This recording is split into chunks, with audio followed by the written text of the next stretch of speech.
SaaS is not passive income. You cannot do it yourself. And I don't care if you're a solo founder, you're trying to bootstrap this thing, it doesn't matter. I'm going to tell you based on my personal experience after being down in the trenches, dealing with my clients, going through customer demos, spending the insane amount of money that I've spent to get to this point. I'm about to drop some gems for you guys. By the way, my SaaS company right now, just in the beta testing phase, is doing $64,000 in ARR. I beg of you, go straight to your computer, open the Excel sheet, and start just putting things down. What's going on, guys? Shaw here again, back at the office again for the video today.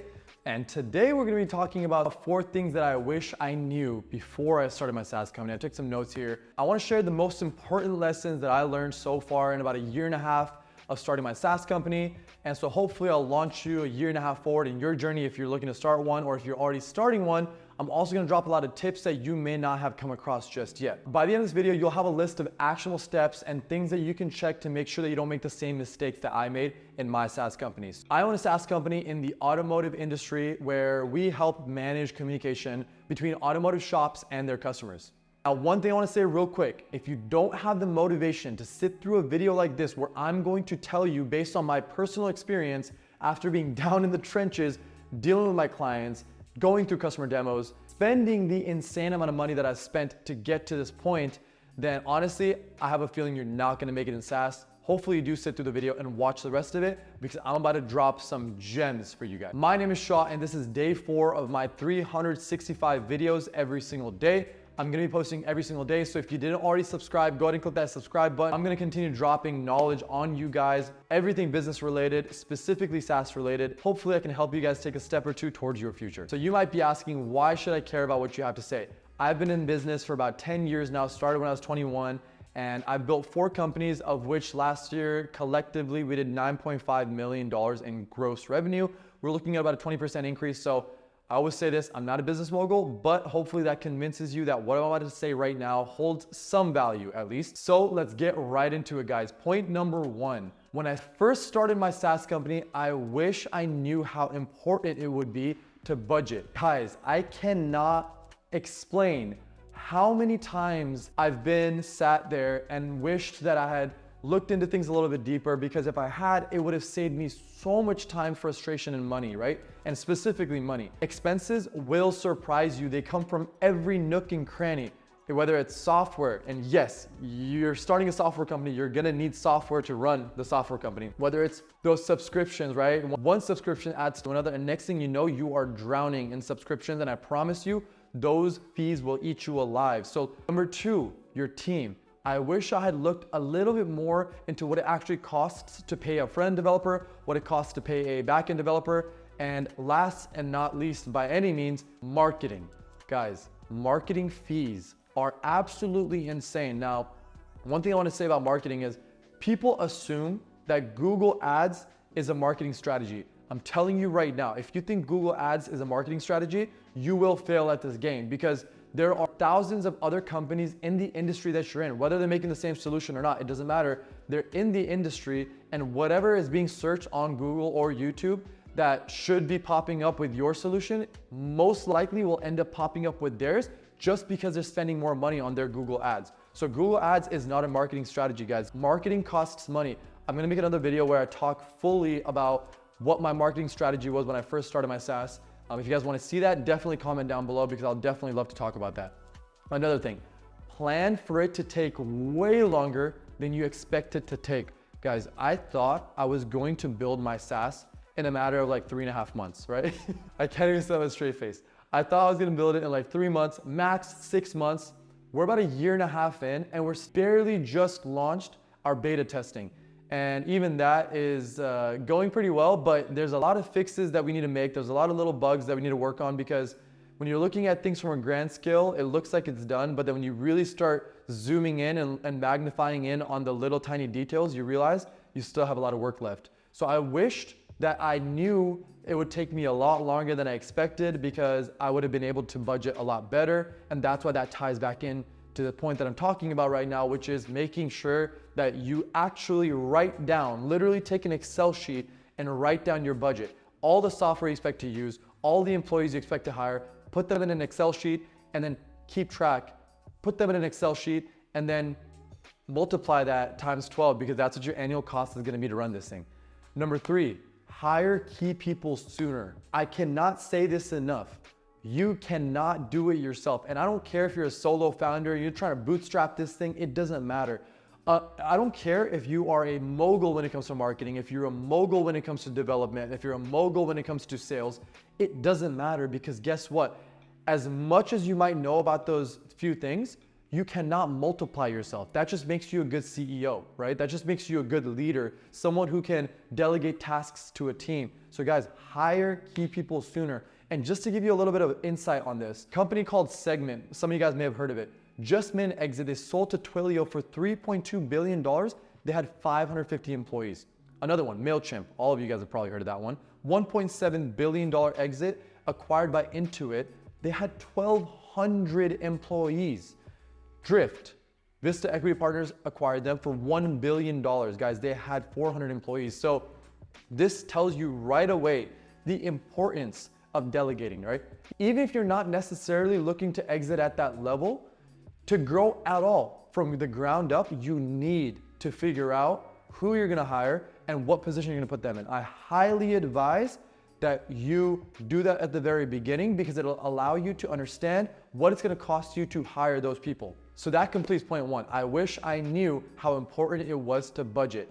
If you've already started your SaaS business and you don't have an Excel sheet, you will be surprised. I implore you to go build it and you will be shocked at how much money you're spending on things that you didn't even realize. I beg of you, as soon as you're finished watching this video, go straight to your computer, open the Excel sheet, and start just putting things down. On to point number 2, prepare. Guys, mentally prepare for what you're about to get into. SaaS is one of the hardest businesses after being in business for 10 years that I've ever been in. And I'm the type of person that people approach me and ask me for business advice. And I'm the type of person that people approach me and ask me how I have so much energy throughout the day and how I do so many different things. I am telling you right now, this company has by far challenged me the absolute most beyond any other company I've ever started or owned. Albert Einstein said, if I had 1 hour to save the world, I would spend 55 minutes defining the problem and only 5 minutes finding the solution. The answer to the problem that you're trying to solve is right in front of you. You just have to look. It's already tough enough figuring out what your MVP needs to be, right? And MVP is huge. All of you guys know what that means, right? MVP, minimum viable product. That means the absolute least amount of software that you have to create to solve the problem that you're trying to solve. And I've talked about this before, guys. If you are sitting there saying, I'm solving the problem of how to run a restaurant, that is not solving a problem. You have to be able to say, I'm solving the problem of how restaurants order their food. I'm solving the problem of how tutors will acquire new students. That is solving a problem, not some generic answer that doesn't actually mean anything, right? So it's tough enough figuring out what an MVP actually needs. The best way you can do that, and this falls into the preparation category, is build with more customer input. I cannot tell you how much time, energy, and headache I could have saved, especially if you go watch my last video where I talked about my SaaS company. And by the way, my SaaS company right now, just in the beta testing phase, is doing $64,000 in ARR, annual recurring revenue, which isn't anything insane, but I want to mention that because I want you to know that we actually do have a business and we actually are selling to real customers. But if I had listened to my customers at the very beginning, as opposed to being, I hate to admit it, but a little bit arrogant and thinking that what I thought in my head was right already, I would have been so much further ahead of where I am. And by the way, keep in mind, the software that I created, I already have a business that uses that software. So I was building it based on already knowing the challenges that I faced in that business. And I built the solution based on the problems that I saw. And of course, also based on talking to some shop owners. But if I talked to probably 5 times the amount of shop owners that I talked to, I most likely would have saved a lot of time. It's really easy to get lost in creating a solution and then adding another solution and another and another. And then you have this massive 17 feature software in which only 1 or 2 of those features are actually needed. And now you have a very difficult time convincing people in the industry, or if you're selling to retail customers, convincing those customers that they should be paying for the full price of your product and getting just a 1/8 benefit of it. So go talk to the customers that are in the industry or the retail clients that are in the industry that you're trying to sell to. And lastly, when it comes to preparation, write down a plan in some sort of Google Doc or something on how you're going to delegate. For me personally, I use Notion. I love Notion. I'm a huge proponent of it. I use Notion to figure out what responsibilities there are and any responsibility that is necessary to be handled in my company. And then I figure out who that's going to be delegated to. Because if I sit there and I just focus on doing small tasks all day, that means I'm not focusing on growth. You have to manage some of the time, and other times you have to be an owner who's focusing on making sure that you're growing this company. You need to have your time blocks throughout the day of when you're managing and doing those small tasks and you're in the nitty-gritty of it, and how I call it, in the trenches of it. And while you have the growth time where you act as an owner, and what I call this dark room time, right? And I literally turn off the lights in my office. It's pretty much pitch black and I'm pretty much in my own world. No one can reach me, no one can bother me. My phone's literally on the other side of the office, silent. And ultimately, I think about what is happening in the environment of my company right now. Am I facing any problems with my team, whether it's developers or whether it's my marketing or sales team? Am I facing any kind of problems in my own head about what's going on with my company? Am I confused? And if I'm confused, I start writing things down. I turn on the lights, I start writing things down. And then pretty much I'm able to write my way through to a solution. So when it comes to preparation, guys, the answers are right in front of you. You just gotta open your eyes and ears and find them. Number two, it's tough to figure out what your MVP product is. So go talk to your customers before you start building this massive solution that you won't even need.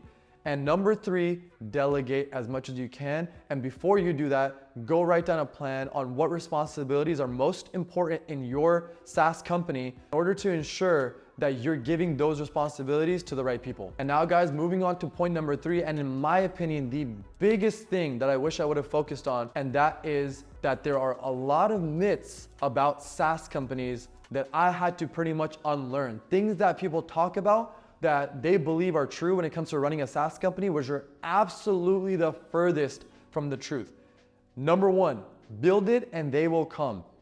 That could not be further from the truth. That's probably one of the biggest lies that anyone will ever tell you if they're trying to sell you on the idea of starting a SaaS company. It's something that is widely, for some reason, assumed that when you build a product that fixes a solution, that all of a sudden you have all these people flocking to you. It does not work that way, guys. Marketing is the real key at the end of the day. You have to be able to find your clients. And I always say this in every video that I make. If you're marketing to a niche of a niche of a niche, it is much easier to market to those people because it's easier to find where those people are. People within a very specific group usually hang out in similar places. You want to find out where those similar places are, and that's why, even if you are creating a software that can be spread across the entire world, do not get stuck in the mindset that you need to just spread this everywhere. First of all, you don't have the budget for that. Second of all, you probably don't have the knowledge to be able to go into every single industry and sell it to those industries. And third of all, you just don't have the ability to figure out where to start because you're going up against big billion-dollar companies that have much larger budgets than you and have many, many, many more people and feet on the ground than you can produce, right? Second point when it comes to the myths about SaaS. SaaS is not passive income, guys. It needs constant maintenance. I can't even say that with a straight face. It is not passive by any means. It needs constant maintenance. It's like a baby that doesn't stop crying. Every single day you have to see what its needs are and you have to attend to those needs. Whether it's employees, which by the way, it's a big thing that people don't talk about. Dealing with developers is not the easiest thing. And I'm not saying they're not good people, they're great people, but every single one of them thinks a different way. And you have to be able to manage these personalities and ensure, because they're not all gonna work the same, ensure that you know how to get the best work out of each and every single one of them and do it in a way that is efficient so that your company continues to move forward. That your job as a business owner is to nurture that little tiny baby that I mentioned, right? SaaS is a little child. You have to keep feeding it and feeding it to really stand up on its own 2 feet, which I can guarantee you, unless you're absolutely delusional and you think you can make it happen in 6 months, will most likely take 3 to 5 years. SaaS is not by any means passive income in any nature of the term. And last point, but not least, when it comes to the myths about SaaS companies, churn is inevitable. You will lose clients. For those of you that don't know what churn is, it means that you're getting clients on, and churn is the clients that end up leaving or stop using your software and stop paying for the subscription. You cannot avoid churn. If you're gonna sit there all day, every day, figure out how you're gonna stop churn, it's gonna take away from getting new clients. One thing that is important to understand, especially in the early stages of SaaS, is that you're building a software that isn't fully complete. It doesn't have all the solutions and things that it needs, and chances are it probably doesn't work perfectly either, right? So when you're going and getting customers, you need to have the idea, first of all, you need to set expectations with your customers that this software is not fully ready and that it's still in its beta phase, if it's in a beta phase still. And if it has problems and you're not telling people it's in a beta phase, you probably should. But it's inevitable that those people will try your product, and nothing against you, you shouldn't take offense to it. It might not be the right product for them, or it might not be at the level that they're looking for. Churn is inevitable. If you get lost in the idea, or if you're destroyed by the idea that you're losing customers, it's gonna completely distract you from growth. Now, I'm not saying create a crappy software and then just dump it on people and then not care if they cancel in 2 months. What I'm saying is focus more so on creating the best software you possibly can, and mainly focus on creating the best solution, just one solution, because if you can solve that one solution, chances are you could solve it with just a few features, as opposed to trying to solve 7 problems, because it'll probably take 30 features to solve 7 problems, and it's really difficult to manage 30 features, and it's also very difficult to make those features perfect. Whereas if you try to solve one problem and you only need 3 to 5 features to solve it, it's much, much simpler to make sure that those 3, 5, 7 features are working perfectly. And I promise you, of course, you're gonna have to charge a little bit less for that solution that only solves one problem, which makes complete sense. But I promise you, your level of churn will go down, and you won't be stressed out about people that don't want to continue using your software, and be able to focus more back on what's important and what matters most, which is growing your company and leading it in the right direction so that you can acquire more customers. So let's quickly go over what I just talked about. Budget carefully and before you start. And if you've already started, it's not too late. You can budget now. Number 2, preparation is everything. Prepare, prepare, prepare. That's the best way you're gonna set yourself up for success. And number 3, don't listen to all the fugazi information that you hear about SaaS businesses. Focus on your reality. Focus on what's in front of you. Don't get lost in the whole passive income thing. Don't get lost in the $1.7 billion exits that I mentioned here type of thing. Focus on your reality. Focus on the software that you're building, and don't hold yourself up to this crazy standard of what your SaaS company is supposed to be. Instead, understand what is right in front of you and focus on that. And remember, guys, it's all about execution. You can listen to the advice that I give you all day, every day, or you can take the advice, or you can take the advice after this video, sit down and actually have the dark room conversation with yourself and put it down on paper, put it down on Excel. And so that way you are well prepared, and you also have something to go back to every single month to be able to see whether you're on the right path or not. All right, guys, so if this helped guide you a little bit, please make sure to hit that subscribe button right now. Comment down below. Please help me make future videos for you guys. Like I said, I'm coming straight from the trenches. It's only been a year and a half, but this might be the year and a half slingshot that you guys need to move forward. So help me come up with new questions. Share the video with anyone else on your team. Most likely you're not in this alone. Share it with your team, help guide them as well, so that all of you guys can collectively put your minds together and continue to learn more and more from me. And I promise you, if you do that, you'll start seeing changes in your SaaS business today. Thank you so much for watching, guys. That's day 4 of 365. I'll see you guys again tomorrow.